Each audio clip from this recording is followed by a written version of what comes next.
이제 아침 저녁으로 선선하죠. 우리 권사님 기도 중에도 말씀하셨지만 가을이 성큼 온 것 같습니다. 밤에 창문 열어놓고 자면 시원하다 못해 춥기까지 하더라고요. 선선한 바람이 너무 반가워서 문을 활짝 여고 잠을 잤더니 아침에 일어나니까 목이 확 잠기더라고요. 그래도 혹시 몰라서 키트 검사를 해보기도 했는데 하여튼 생각보다 빨리 가을이 찾아오는 건가 그런 생각이 들고 추석이 가까워서 그런지도 모르겠습니다. 이번 여름은 참 무더웠습니다. 우리 거문도는 비도 안 오면서 뜨거웠지요. 어느 뜨거운 여름날 버스 한 대가 서 있고 버스를 타려는 사람이 많이 있었습니다. 한 사람이 올라타는데요. 이제 버스 안이 얼추 다 찼어요. 근데 아직 타지 않는 사람들은 떼약볕에서 버스를 기다리기가 힘드니까 더 타려고 막 발을 올리고 있습니다. 이때 버스를 먼저 탄 사람들이 둘로 갈라집니다. 한쪽은 좁은데 더운데 더 태우지 말고 빨리 갑시다. 또 다른 한쪽은 이렇게 찌는 더위에 그냥 두고 갈 수 없다. 힘들더라도 다 태워 갑시다. 다음 차가 오려면 아직 멀었는데. 자, 태우지 말고 빨리 가자 1번. 힘들어도 다 태워 가자 2번. 여러분 몇 번입니까? 역시 우리 죽촌교회는 다릅니다. 현재 우리가 사는 세상은 몇 번에 가까울까 생각해 보았습니다. 사실 태우지 말고 빨리 가자 하는 사람들이 뭐 다 나쁜 사람들은 아니지요. 자기 생각만 하는 사람, 남이 어떻게 되든 말든 나만 아니면 돼. 그런 사람이 있기는 하겠지만 그러나 다 그런 건 아니라고 보여집니다. 내가 더 일찍 와서 줄을 섰으니까 먼저 탄 사람들이 가고 못 탄 사람들은 다음 버스로 오면 된다. 크게 잘못된 생각은 아닐 수 있습니다. 뭐 옛날에는 우리 사회에 그런 사람들이 많았지요. 버스를 태울 때 힘이 있고 돈이 있고 높은 자리에 있는 사람, 그런 사람을 먼저 태웠습니다. 줄 서는 거 상관없이. 그래서 가난하고 힘없는 사람들은 늘 뒷전에 밀리는 그런 세상이었지요. 그리고 막 힘을 모아서 소리를 높이면 짓밟고 억누르고 그런 세상이었는데 이제 그런 세상은 지나갔다고 봐야 되겠지요. 지금은 그런 못된 사람들이 발붙일 자리가 없는 세상이라고 생각합니다. 그러니까 먼저 온 사람이 차례대로 버스에 오를 수 있는 그런 세상이 되었다라고 할 수 있는데, 그러면 우리는 그렇게 됐으니까 여기서 멈추면 될까? 먼저 온 사람이 먼저 보상받는 거, 그 정도만 돼도 살만한 세상이 아닌가? 나쁜 사람들이 없어졌으니 그냥 이대로가 좋지 않을까? 그렇게 생각할 수가 있겠습니다. 적어도 그러면 우리 예수 믿는 사람들은 이런 상황에서 어떻게 생각하게 될까요? 오늘 우리가 읽은 말씀에서 그 답을 한번 들여다보겠습니다. 먼저 오늘 말씀 24절에 앞에 24절을 보면요. 시작. 하나님을 따라 의와 진리의 거룩함으로 지으심을 받은 새 사람을 입으라. 예수 믿는 사람들은 모두 무슨 사람? 새 사람을 입어야 한다. 그러면서 25절부터 새 사람이란 어떻게 살아야 되는가? 그 말씀으로 이어집니다. 그러니까 예수 믿은 다음이 새 사람이라면 믿기 전에는 무슨 사람? 헌 사람? 성경에 옛사람이라 그러죠. 옛사람과 새사람 달라야 되지 않겠느냐. 그러니까 옛사람은 이러이러했는데 새사람, 예수 믿고 난 다음에 새사람은 이래야 된다. 그런 말씀을 하고 있습니다. 그래서 25절부터 쭉 보면 그 한 구절 한 구절이 정말 귀한 말씀이고 좋은 말씀으로 가득합니다. 그래서 오늘 우리가 강의하듯이 한 절씩 한번 들여다보겠습니다. 25절 시작. 그런즉 거짓을 버리고 각각 그 이웃과 더불어 참된 것을 말하라. 이는 우리가 서로 지체가 됨이라. 새 사람이 되었다면 뭘 버려야 된다고요? 거짓을 버려야 된다. 새 사람은 거짓을 버릴 수밖에 없는 사람이에요. 왜냐하면 앞에 24절에 말하기를 새 사람이란 하나님을 따르는 사람이고 의와 진리의 거룩함으로 지으심을 받은 사람. 그런 사람이 어떻게 거짓을 말할 수 있겠습니까? 그리고 이 거짓을 버린다 이 말은 그냥 거짓말을 하지 않는다 이걸 넘어서는 말이죠. 거짓말만 하지 않으면 된다. 이게 거짓을 버리는 것이 아닙니다. 거짓을 버린다는 말은 그 속부터 거짓된 마음을 갖지 않는 것. 왜냐하면 거짓말은 거짓된 마음에서 나오기 때문입니다. 자, 그리고 26절, 27절을 같이 읽습니다. 시작. 분을 내어도 죄를 짓지 말며 해가 지도록 분을 품지 말고 마귀에게 틈을 주지 말라. 예, 분을 내되 죄를 짓지는 말라. 분 내다 무슨 뜻이에요? 여러분 말로 뭡니까? 예? 여러분 뭐라고 그래? 분 내다를. 예, 예. 꼬라지 아니 꼬라지? 예. 그러니까 분을 내는 것이 그렇게 나쁜 것은 아니다 이런 말씀이에요. 그러니까 분을 낼 수는 있는데 죄가 되지 않도록 하라. 여러분 하나님도 분 내시잖아요. 죄악 앞에서 언제나 분노하십니다. 예수님도 오셔서 그랬습니다. 서기관들과 바리새인들 보시면서 크게 분내셨고요. 심지어 욕도 하셨습니다. 성전에서 장사하는 사람들 보고 또 분을 내셨습니다. 이게 거룩한 분노란 말도 있지요. 불의와 죄악 앞에서는 분을 낼 수 있어야 된다. 그 말씀인데 오늘 우리가 사는 이 세상에도 사실은 불의가 있습니다. 죄악이 있어요. 우리는 그리스도인으로서 불의와 죄악 앞에서 분을 낼 수 있어야 됩니다. 다만 분을 내되 죄는 짓지 말아야 되겠다. 그리고 분을 해가 지도록 품고 있다면 그게 죄가 된다는 거죠. 너무 오래도록 분을 품어서는 안 된다. 분을 빨리 풀어야 된다는 얘기입니다. 오래도록 품고 있다 보면 죄를 짓기 마련이죠. 엉뚱한 곳에 분풀이 하기도 하고요. 또 다른 일을 그르치게 됩니다. 또 분을 오래 품게 되면 그게 병이 되기도 합니다.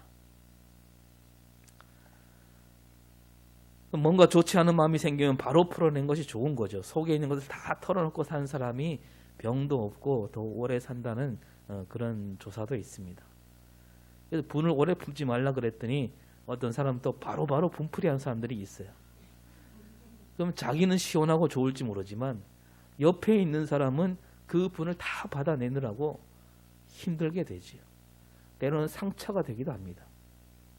그래서 우리는 분을 빨리 풀어내되 다른 사람도 다치지 않도록, 다른 사람을 다치지 않게, 그 마음을 다치지 않게 분을 푸는 길이 뭔가, 여기 대해서는 또 나중에 나누겠습니다. 말이 길어지니까. 또 분을 오래도록 품지 말라는 까닭이 또 하나 있다면 그로 말미암아 누구에게 틈을 준다고요? 마귀에게 틈을 주기 때문입니다.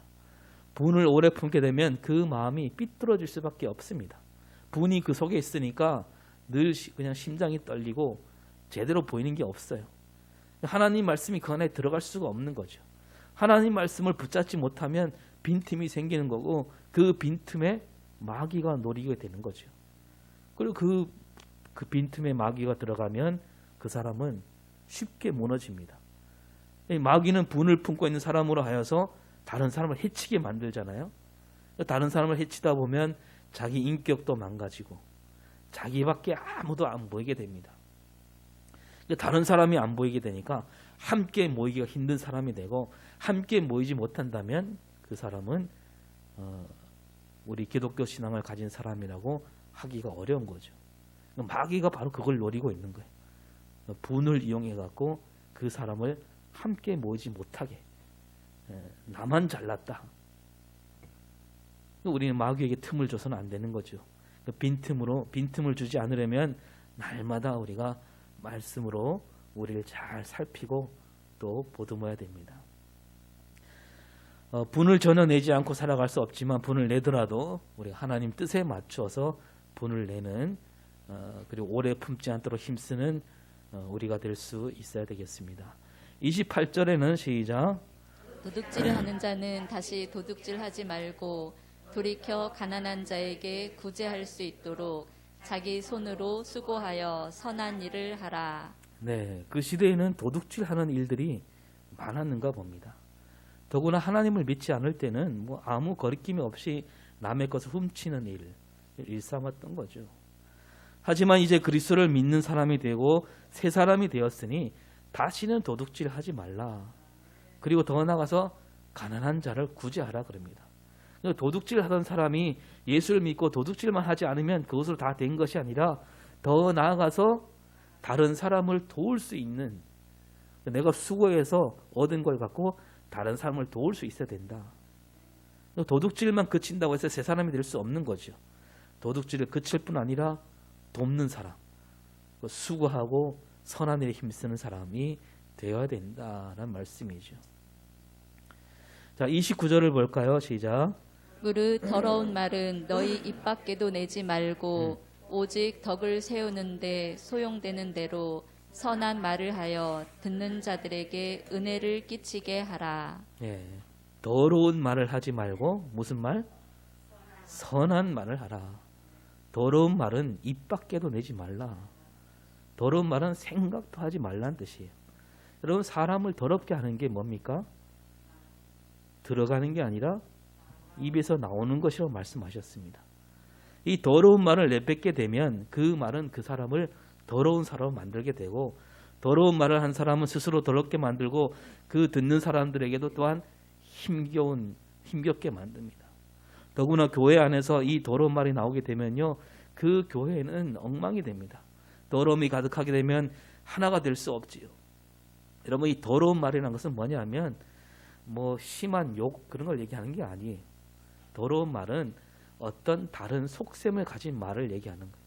내가 말하되 좋은 말 같지만 그 뒤에 다른 생각을 가진 것, 다른 걸 노리는, 뭔가 감추려고 하는 말, 이 더러운 말이에요. 따라서 더러운 말과 거짓말은 뭐 비슷하다고 할 수 있겠죠. 이 거짓과 더러움이 한 짝이 되어서 교회를 엉망으로 만들게 되는 거죠. 근데 이 더러운 말과 반대쪽에 있는 말은 선한 말이죠. 덕을 세우는 말, 듣는 사람을 하여 소망을 주는 말이고 힘을 주는 말입니다. 이 선한 말은 교회에 은혜를 끼치게 되는 거죠. 선한 말을 하게 되면 힘을 주고 소망을 주니까 은혜가 되고 그걸로 교회가 더 활기차져지고 거기에 하나님 나라가 이루어지는 겁니다. 우리도 과연 우리가 말을 할 때 더러운 말을 하지 않는가? 내가 어떤 다른 속셈을 갖고 말하는 건 아닌가? 더러운 말 대신 선한 말을 할 수 있기를 바랍니다. 더러운 말을 깨끗이 버릴 수 있기를 바라고, 하나님께서 우리에게 두 마음을 품지 않으시잖아요. 우리를 사랑할 때 우리를 두 마음 품지 않으시고 오직 사랑으로 대하십니다. 우리 또한 두 마음을 품지 않고 깨끗한 말을 할 수 있어야 됩니다. 하나님께서 우리에게 주신 마음이 깨끗한 마음이고 우리에게 그래서 늘 힘을 주시고 소망을 주시죠. 우리가 그런 은혜를 받았으니 우리도 그렇게 살아야 된다라는 겁니다. 그 다음 30절에서 시작. 하나님의 성령을 근심하게 하지 말라. 그 안에서 너희가 구원의 날까지 인치심을 받았느니라. 네, 앞의 말씀과 이어지는데 그리스도인으로서 새 사람으로서 선한 말을 하지 않게 되면, 더러운 말을 하게 되면 성령을 근심하게 한다는 거예요. 성령을 근심하게 한다. 성령을 슬프게 한다. 하나님 백성이, 우리가 하나님 백성이 될 때 보증이 되는 분이 성령이십니다. 그 성령이 하나님 앞에 우리를 데리고 왔는데 이 사람은 정말 하나님 자녀가 되어야 됩니다 하고 데리고 왔는데 우리가 말을 그렇게 해버리면, 더러운 말을 하게 되고 선한 말을 하지 않게 되면 그 성령이 추천하셨잖아요. 얼마나 슬프겠느냐. 그 성령을 슬프게 하지 말아야 된다. 그런 말씀이 31절 시작. 너희는 모든 악독과 노함과 분냄과 떠드는 것과 비방하는 것을 모든 악의와 함께 버리고. 예, 악독과 노함과 분냄과 떠드는 것, 비방하는 것, 이건 다 옛사람일 때, 예수를 믿지 않을 때 저지른 일들이죠. 이걸 다 버리라고 하는 거죠. 미처 버리지 못할 때도 있습니다. 그래서 늘 살펴서 이런 옛사람으로 가졌을 때 그 모든 잘못된 것을 버리라. 악독, 말 그대로 나쁜 뜻을 갖고 사람을 해치는 일이고, 예수 믿기 전에 그렇게 사는 이들이 많았겠지요. 자기에 있는 힘을 갖고 힘없는 이들을 괴롭힙니다. 그런 악독을 버려야 된다. 노함, 마구 화를 내는 것을 뜻합니다. 참지 못하고 쉽게 화를 내므로 사람들이 힘들게 하겠지요. 다른 사람은 전혀 생각하지 않습니다. 그 분냄 앞에서 나오는 말씀이고, 떠드는 것, 쓸데없는 말을 마구 짓거린 것을 뜻합니다. 있는 말 없는 말 다 지어내서 그냥 함부로 하는 말, 그런 말을 하지 말아야 된다. 우리도 살다 보면 또 예수 믿고 교회 생활하다 보면 그럴 때가 있잖아요. 막 이 목에서 올라오는 말들, 야, 요 말하면 아주 그냥 끝내주겠다. 간질간질한 말들이 있어요. 빨리 확 내뱉고 싶은 말. 여러분, 그런 말은 대체로 사람에게 상처를 줘요. 나쁜 말일 가능성이 많습니다. 그럴 때 한 번 더 참아야 된다는 거죠. 비방하는 것도 버려야 되고, 비방 없는 말을 만드는 그런 비방을 버리고 모든 악의를 버리라. 악의, 악한 뜻을 갖고 하는 거죠. 악한 뜻으로 저지른 일 모두 버려라. 다른 사람은 어찌 되든지 나만 괜찮으면 된다. 이런 생각이 악의입니다. 예수 믿기 전에는 그랬지만 예수 믿고 새 사람이 되었으면 그런 걸 다 버리라고 하면서 32절 봅니다. 시작. 서로 친절하게 하며 불쌍히 여기며 서로 용서하기를 하나님이 그리스도 안에서 용서하심과 같이 하라. 예. 서로에게 친절해야 된다. 친절은 부드러움, 너그러움을 가리킵니다. 다른 사람에게 함부로 하지 말라는 얘기죠. 자기 기분 내키는 대로 말을 막 하지 말라. 친절하되 또 억지로 하지 말라. 하나님께서 우리를 친절히 대하셨으니 우리도 서로를 친절하게 대해야 되지 않겠느냐. 여러분, 마음이 넉넉하면 친절이 나오게 돼 있어요. 근데 우리가 마음이 넉넉하지 않으니까, 팍팍하니까, 하나님께 뭘 달라 그랬는데 주지 않으니까 막 마음이 팍팍해지죠. 그러나 하나님이 우리에게 다 주셨는데, 정말 말할 수 없는 은혜를 주셨는데, 그런 마음 갖고 있으면 우리 마음이 넉넉해지고, 마음이 넉넉하면 친절이 나오게 돼 있는 거예요. 하나님께서 우리에게 모든 것을 베풀어 주셨는데 그 큰 은혜를 입었으니까 우리가 언제나 넉넉할 수 있고, 넉넉하면 친절할 수 있다. 또 불쌍히 여기라. 마찬가지로 하나님께서 우리를 불쌍히 여기셨습니다. 죄악 가운데 살아가는 우리를 불쌍히 여기심으로 우리를 구원으로 이끄셨잖아요. 불쌍히 여기는 마음이 하나님으로부터 온 거예요. 그래서 이 불쌍히 여기는 마음, 이게 세상 사람이 쓰는 말하고 좀 달라요. 불쌍히 여기는 마음. 여러분, 예수님을 만나는 사람들이 다 뭐라고 해요? 나사렛 예수여, 저를 불쌍히 여기소서. 이 불쌍히 여기소서, 이 불쌍히 여기는 마음에 하나님이 계시다는 겁니다. 하나님의 마음이에요. 그래서 우리도 불쌍히 여기는 마음으로 살아가야 된다. 따뜻한 눈길로 우리를 만나 주셨고, 우리가 그런 은혜를 입었기에 우리도 서로를 따뜻한 마음으로 대할 수 있어야 된다라는 거죠. 이어서 서로 용서하라. 사람이 살다 보면 서로에게 잘못을 저질 때가 있습니다. 실수할 때도 있습니다. 그때 용서하라. 용서하되 하나님께서 우리를 용서하신 같이 용서하라. 우리가 엄청난 죄악을 저질렀지만 하나님이 우리에게 용서를 베풀어 주셨습니다. 그리스도 안에서 용서해 주셨죠. 그리스도께서 우리 대신 죄를 갚아주심으로 용서해 주셨습니다. 이보다 더 큰 용서가 없으니 우리가 또 서로에게 용서할 수 있는 마음을 가져야 된다. 하나님께서 우리를 용서하신 같이 용서하는데 하나님께서는 그 외아들을 내어주시면까지 용서해 주셨습니다. 그 참된 용서가 뭐냐면 자기 희생이 들어가야 된다는 얘기죠. 하나님이 그냥 용서하신 게 아니에요. 그 예수 그리스도가 십자가에 못 박힘으로 용서가 되는 거죠. 마찬가지로 우리도 누군가를 용서할 때는 내 희생이 들어가야 되는 겁니다. 내가 손해를 무릅쓰고 용서할 수 있어야 된다. 이런 말씀이죠. 자, 이렇게 해서 4장 25절부터 32절까지 새 사람으로서 하나님을 믿게 되는, 예수를 믿게 되는 새 사람으로서 지켜야 할 덕목을 쭉 말씀합니다. 새 사람 그리스도인이 되었다면 마땅히 가져야 할 삶의 태도를 말하고 있는데, 뭐 이 말씀대로만 살면 우리 교회도 평안해지고 교회가 정말 좋은 교회로 든든한 교회로 설 수 있겠지요. 더 나아가서 세상을 우리가 바르게 이끌 수 있는 그런 교회가 될 수 있습니다. 그런데요, 저는 이 말씀들을 나누면서 뭔가 딱 마음에 차지 않는 그런 느낌이 있었습니다. 지금 이 말씀들 4장 25절 32절 이 말씀들은 그리스도인으로서 예수 믿는 사람으로서 갖추어야 할 덕목이라고 했습니다. 그리스도인을 다른 말로 새 사람이라고 했고 옛사람과 전혀 다른 사람이었죠. 그런데 여기 나온 구절들을 보면 뭐 성령을 근심하지 말라, 은혜를 끼치게 하라, 그리스도 안에서 용서하라 이런 말들이 있기는 하지만 막상 어떻게 살아야 하는가라고 할 때 그때 주시는 말씀들은 다른 종교에서도 나오는 말들이라는 거예요. 그렇잖아요, 여러분. 거짓말하지 말라, 분을 내지 말라, 도둑질하지 말라. 다른 종교에서 이런 말 하지 않나요? 다른 종교 믿는 사람도 이런 말을 해요. 또 그렇게 가르칩니다. 또 종교가 없는 사람들도요, 윤리나 도덕 시간에 그렇게 배웠어요.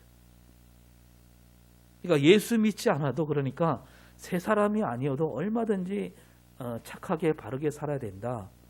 이런 생각들이 그런 생각이 있어요. 그래서 오늘 여기 나온 말씀들이 뭐 그다지 새삼스럽지 않지 않은가 이거죠. 뭔가 우리 기독교 신앙만이 갖는 남다름이 보이지 않지 않는가.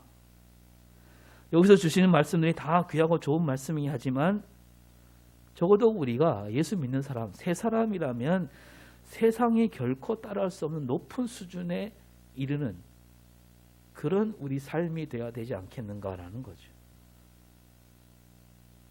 그래서 저는 그런 눈으로 말씀을 찬찬히 들여다보았습니다.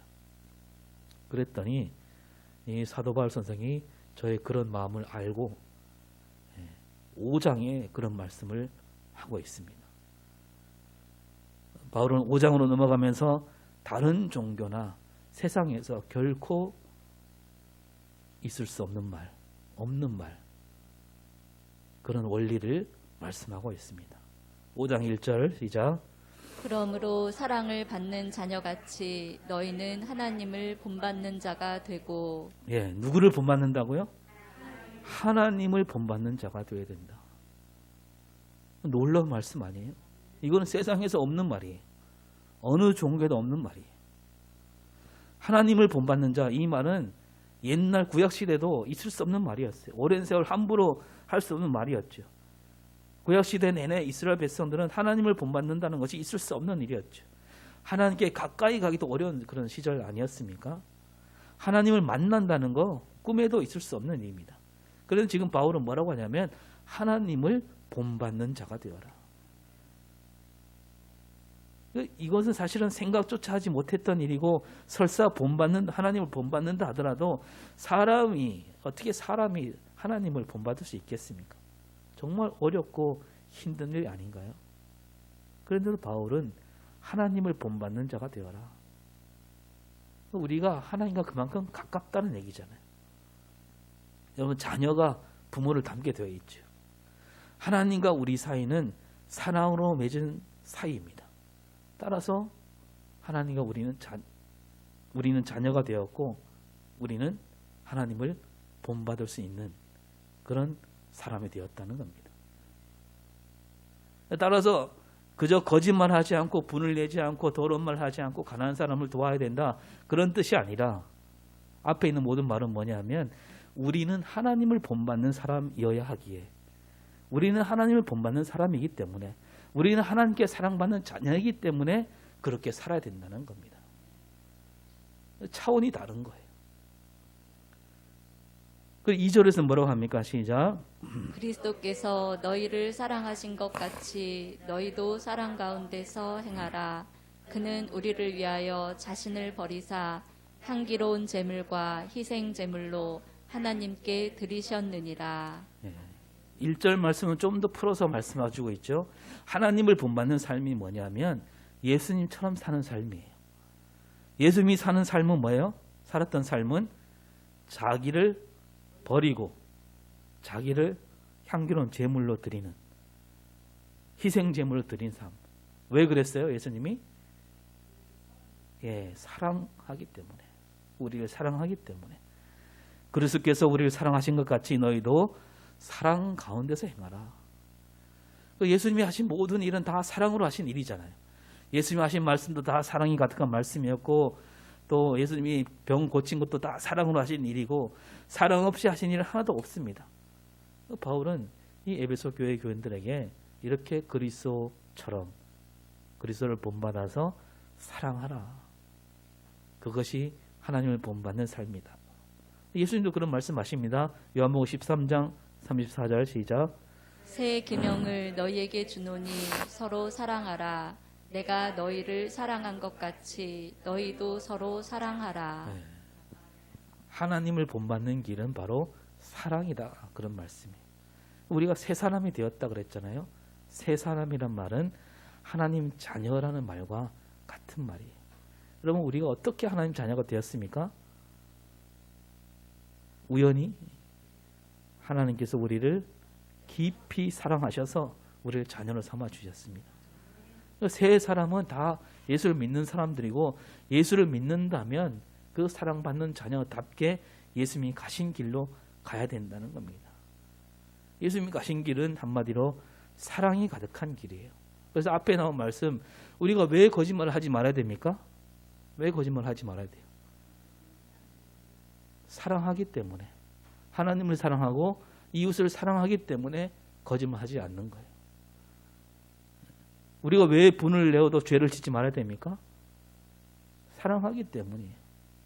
그러니까 우리 삶은 처음부터 끝까지 사랑 가운데 있어야 된다. 그러니까 이 4장 25절부터 32절은 바로 사랑으로 가득한 삶의 어떤 예를 보여주는 그런 말씀이라는 거예요. 하나님 사랑에서 시작해서 우리가 하나님 자녀가 되었고, 예수님이 말씀하신 하나님 나라는 곧 사랑이 가득한 나라입니다. 그래서 우리 기독교 신앙은 이렇게 사랑에서 시작해서 사랑으로 마무리되는 신앙입니다. 이게 다른 거예요. 하나님께 사랑받았기 때문에 우리가 더 올곧고 더 꿋꿋하게 바르게 살아가야 된다. 이런 마음으로 우리가 이 말씀을 잘 받을 수 있어야 되겠습니다. 주님 다시 오시는 날 사랑으로 세우는 하나님 나라가 오기까지 사랑 안에서 살아가는 여러분이 되기를 바랍니다. 새 사람과 옛 사람 그 사이에 뭐가 있냐면 사랑이 있는 거예요. 사랑 없이는 결코 새 사람이 될 수 없습니다. 앞에 말씀드린 버스를 타지 못한 사람들, 그들을 우리가 어떤 마음으로 봐야 됩니까? 사랑하는 마음으로 본다면 그 답은 딱 하나죠. 기도하겠습니다.